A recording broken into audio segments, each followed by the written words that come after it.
طالبانو حکومت د افغانستان د 280 میلیونه کنګل شویو ډالرو د خوشي کېدلو هرکلی کړی ده.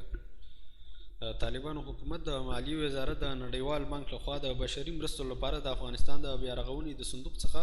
د 280 میلیونو ډالرو خوشي کېدو د پریکړې هرکلی کړی او دا اقدام یې دوحه کې د طالبانو او امریکایي هیئت ترمنځ روسیو بحثونو نتیجه بللې ده. د مالیې وزارت او د سوداګرۍ او صنایع خونې د افغانستان د بیا رغونې په صندوق کې د کنګل شویو پیسو څخه د 280 میلیونه ډالر د خوشي کېدو او هم د امریکا د مالیې وزارت لخوا د بهر څخه افغانستان ته د ننه خلکو ته د بانکونو لارې د شخصي پیسو د لیږد د اجازې پریکړه ستایلې دي. د مالیې وزارت ویان احمد ولي حقمل د امریکا غږ سره په مرکه کې هیله څرګنده کړې چې دا اقدامات به په راتلونکي کې د نورو کنګل شویو پیسو خوشي کېدو ته هم لاره پرانیزي. ښاغلي حقمل وویل دا په قطر کې د طالبانو او د امریکایانو د مخامخ د بحثونو نتیجه ده.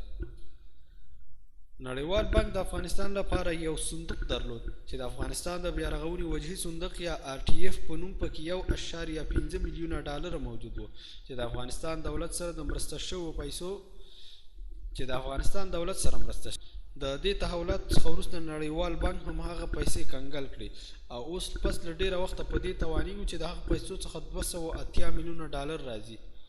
احمد ولي حقمل وویل چې د خوشي شویو پیسو اندازه دومره مهمه نه ده، هغه څه چې مهم دي د چینل پرانیستل دي چې کېدای شي راتلونکي کې نورې پیسې هم د کنګل کېدو څخه خلاصې شي.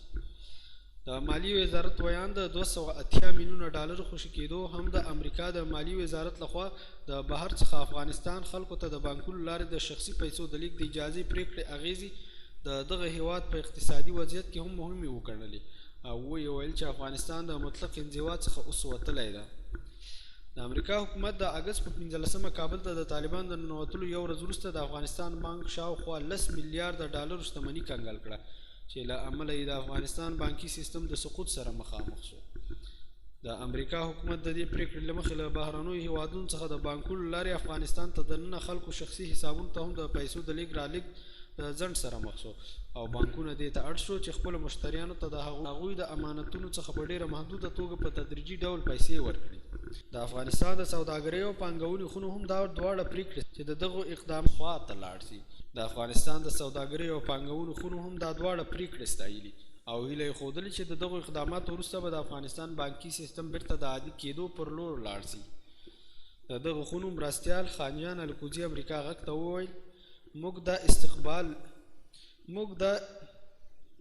دا استقبالوو او هیله مو دا ده چې نورې پیسې هم ازادې شي. زه فکر کوم د دې تاثیرات د افغانستان په اقتصاد باندې مثبت دي.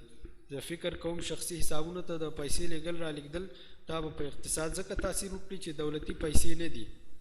د امریکا د حکومت لخوا د افغانستان بانک د شتمنۍ د کنګل کېدو وروسته د افغان سوداګرو هم په بهر کې د مالونو د اخیستلو لپاره د بانکونو لارې پیسې نشو انتقالولی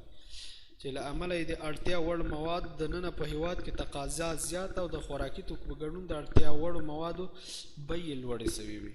استاد خبیر خویشکی وایي چې شخصي حسابونو ته د بانکونو لارې د پیسو لیږد ډېر مهم ده او دا ځکه چې د بشري مرستو او انکشافي پروژو افغان کارکوونکو تر اوسه نشو کولی د بانکونو لارې خپل معاشونه ترلاسه کړي چې دا پریکړه به دا ستونزه هواره او د افغانستان د اقتصاد د ښه کېدو سره به مرسته وکړي.